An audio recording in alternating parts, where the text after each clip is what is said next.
morning all student, welcome back in our online session. गणित भाग 2 के लिए मैं नैना गीते मैम, मैं मैथ्स टीचर। हमारा करंट टॉपिक चल रहा है निर्देशांक भूमिति।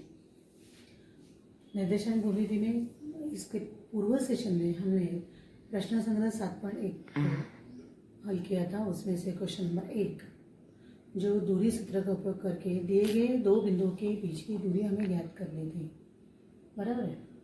आज के सेशन में हम क्वेश्चन नंबर 2 यानी कि प्रश्न क्रमांक 2 ये हमें सॉल्व करना है। प्रश्न क्रमांक 2 क्या है देख लीजिए बच्चों। दिए गए बिंदु एक रेखीय है या नहीं, जांच करो। आपको दिए गए बिंदु की जांच करनी है, वो एक रेखीय है या नहीं। अभी एक रेखीय क्या है पता है आपको, राइट। जैसे कि अगर ये ए बी और सी होगा यहाँ पे, तो ये बी और सी ये एक रेखीय बिंदु कब हो सकते हैं, जब इन ए और बी के बीच की दूरी मतलब डिस्टेंस ए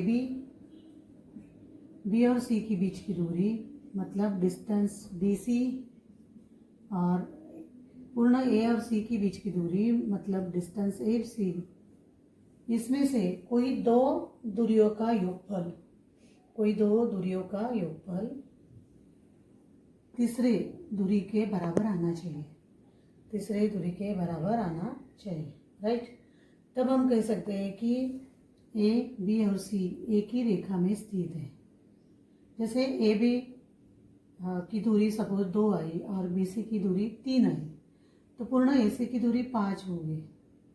तो A B plus B C की अगर हम दूरी को योगफल करेंगे 2 + 3 5, यानी कि ए सी की दूरी के बराबर होगा। तो यही कंडीशन है, जब तीनों दूरियों में से कोई भी दो दूरियों का योगफल तीसरी दूरी के बराबर होगा तो दिए गए बिंदु एक रेखीय है, ये हम कह सकते हैं। अगर नहीं आ रहा है तो हम कह देंगे कि ये एक रेखीय नहीं है, ठीक है। तो हमारा प्रश्न पहला क्वेश्चन नंबर 2 में जो हमारा क्वेश्चन नंबर पहला दिया है, उसमें हमें बताना है कि ए बी सी एक रेखीय है या नहीं। यहाँ पे ए के निर्देशांक दिए हैं 1 -3, बी के निर्देशांक दिए हैं 2 -5, सी के निर्देशांक दिए -4 7। पहले हम मान लेते हैं कि x1 x2 कौन सा है, y1 y2 और y3 और x3 हमें लेना पड़ेगा यहाँ पे, राइट। मतलब अगर ये बिंदु के निर्देशांक 1 -3 है तो ये हो गए x1 y1 में, नीचे लिख रहे हैं यहाँ पे। b के निर्देशांक 2 -5 है तो इसको हम कहेंगे x2 एंड y2। c के निर्देशांक -4 और 7 है तो हम कहेंगे x3 और y3, क्योंकि 3 बिंदु है। अब तक हमने 2 लिए थे, अभी 3 बिंदु हो गए। अभी वही दूरी के सूत्र से हमें जाना है। यहाँ पे हम एक एक की दूरी ज्ञात करेंगे। पहले ए बी की ज्ञात करेंगे, फिर बी सी की ज्ञात करेंगे, फिर ए सी की दूरी ज्ञात करेंगे, राइट। अभी यहाँ पे आप लिख सकते हैं x1 = 1 वगैरह, नहीं तो यहाँ से भी डायरेक्ट आप समझ सकते हैं। तो पहले मैं दूरी सूत्र से यहाँ पे मैंने नीचे ही लिखे, इसलिए मैं अलग से x1 = 1 y1 = -3 नहीं लिख रही हूँ। अगर आपको लग रहा है समझने के लिए तो आप x1 = y1 लिख सकते हैं। पहले हम कौन से निकालेंगे, डिस्टेंस ए बी = क्या है हमारा सूत्र, वर्गमूल में x2 - x1 bracket square plus y2 - y1 bracket square, यानी कि वर्ग। हम अभी मान करा लेंगे। यहाँ पे x2 का मान 2 है, x1 का मान -1 है, मतलब 1 है तो -1 ब्रैकेट स्क्वायर प्लस y2 का मान क्या है आपका -5 और y1 का मान है -3। मैंने वापस छोटा ब्रैकेट लिया, ब्रैकेट का वर्ग, क्योंकि दूसरा पद माइनस है। 2 में से 1 गया, 1 का वर्ग प्लस -5 प्लस 3 ब्रैकेट का वर्ग।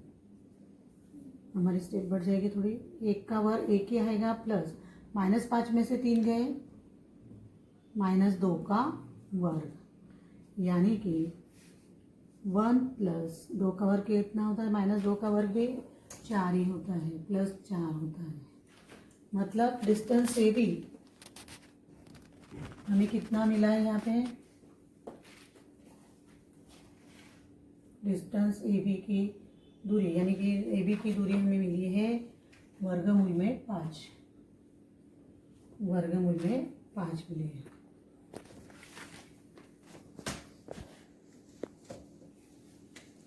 डिस्टेंस ए बी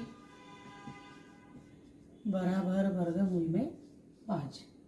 इसे मैं ये विधान 1 दूंगी, यहाँ पे विधान 1 दूंगी, ठीक है। मतलब ए बी की दूरी हमें मिली है वर्गमूल में 5। अब हम बी सी की बात करते हैं। बी सी की दूरी, डिस्टेंस बी सी, अभी हमें बी सी की दूरी ज्ञात करनी है। डिस्टेंस बी सी बराबर, अभी बी और सी के निर्देशांक देखो, x2 y2 x3 y3 है, तो वही जाना है जैसे y2 माइनस y1 किया था, x2 माइनस x1, वैसे y3 minus y2 x3 minus x2 करेंगे हम लोग। वापस वही दूरी के सूत्र से वापस लिखने की जरूरत नहीं हमें, राइट।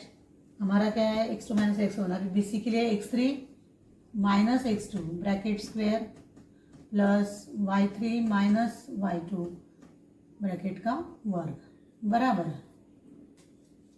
अभी हमें x3 x2 y3 y2 के मान डालने हैं। x3 का मान कितना है, x3 -4 और x2 का +2 -2 ब्रैकेट स्क्वायर प्लस y3 का मान क्या है हमारा 7 और y2 का मान है हमारा -5, इसलिए हम वापस छोटा ब्रैकेट लेंगे और बड़ा वाले ब्रैकेट का वर्ग। -4 और -2 कितने हुए यहाँ पे 6, -6 का वर्ग प्लस 7 माइनस माइनस +5 ब्रैकेट का वर्ग बराबर। यहाँ पे होगा -6 का वर्ग प्लस 36, क्योंकि माइनस का वर्ग प्लस होता है। 7 और 5 कितना हुआ यहाँ पे 12, 7 + 5 हो गए 12 का वर्ग बराबर 36 + 12, 12 का वर्ग कितना है 144, 144। देयरफॉर डिस्टेंस BC बराबर 36 और 144, इनका योगफल करना पड़ेगा हमें। 36 और 40 180, वर्गमूल में 180 होगा, वर्गमूल में 180। अभी यहाँ पे 180 तो पूर्ण वर्ग है नहीं, राइट। तो हमें 180 के दो ऐसे गुणनखंड चाहिए जिसमें से एक पूर्ण वर्ग हो सकता है, राइट। तो हम लिखेंगे डिस्टेंस BC बराबर 36 गुणा में 5 करेंगे हम लोग,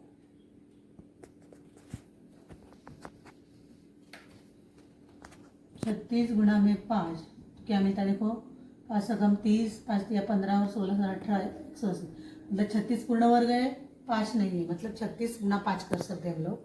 36 गुणा में 5, देयरफॉर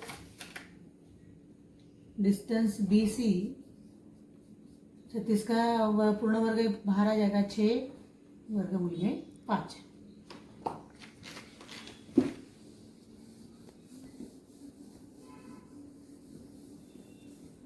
मतलब हमें डिस्टेंस BC मिला, देयरफॉर डिस्टेंस BC = 6 करने में 5। इसे मैं 2 विधान दूंगी, विधान क्रमांक 2। अभी हमें BC हो गया, AB हो गया, डिस्टेंस AC ज्ञात करना है।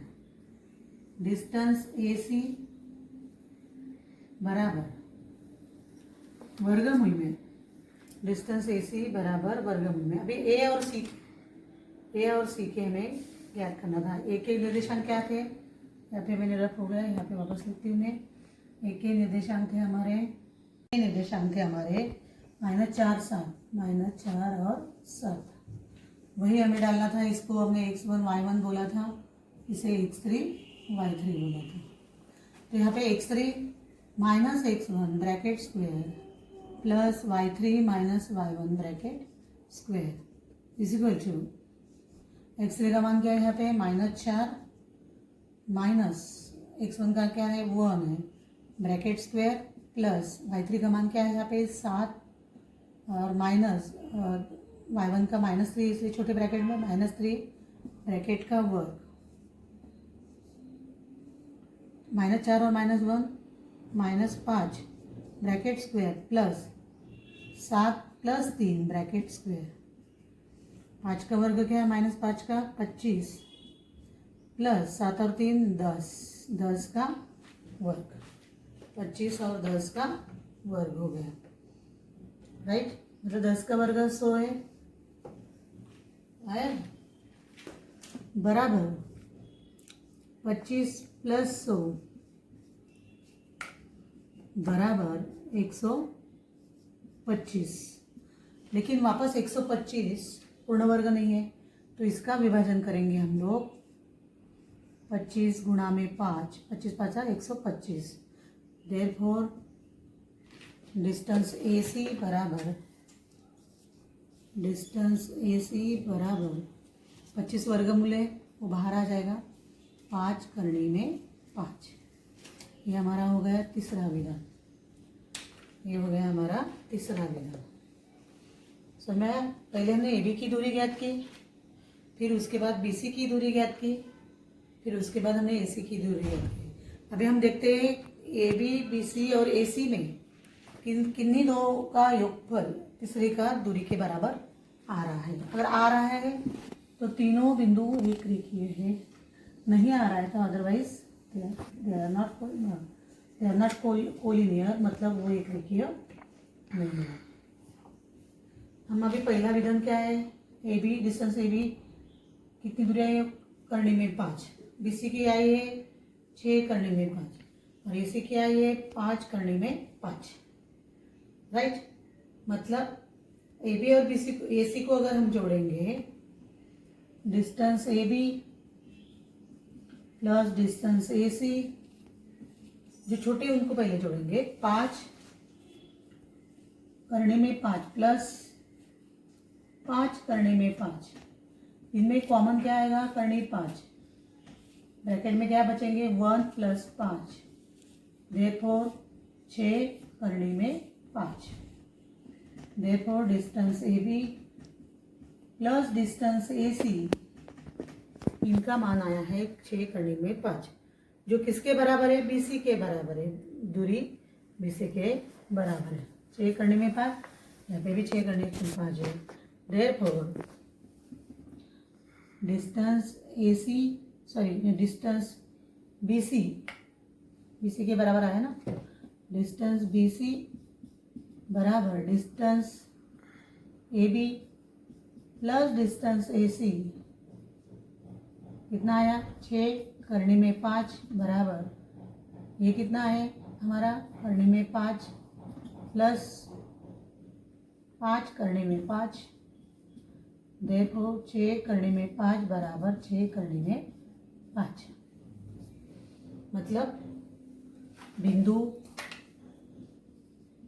एक रेखीय है। बिंदु अभी कैसा है AB प्लस AC है, मतलब यहाँ पे AB होगा प्लस AC है, मतलब B बिंदु यहाँ पे होगा राइट। और किसके साथ है BC के साथ है राइट। मतलब A बिंदु यहाँ पे होगा, C बिंदु यहाँ पे और B बिंदु यहाँ पे, मतलब AB प्लस AC। तो B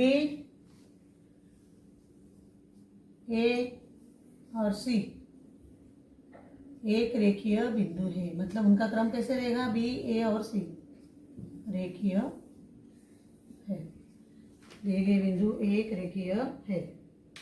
मतलब डिस्टेंस BC के आप ABC भी लिख सकते हैं कि AB और C एक रेखीय बिंदु। अभी उनका स्थान कैसे होगा मैंने सिर्फ बताया आपको कि BAC ऐसा स्थान होगा, यानी कि टोटल BC बराबर यह आएगा ABA प्लस AC आएगा, AB प्लस AC आएगा राइट। इस तरह से हमने बताया कि BAC यानी कि ABC एक रेखीय बिंदु है, एक रेखीय बिंदु है।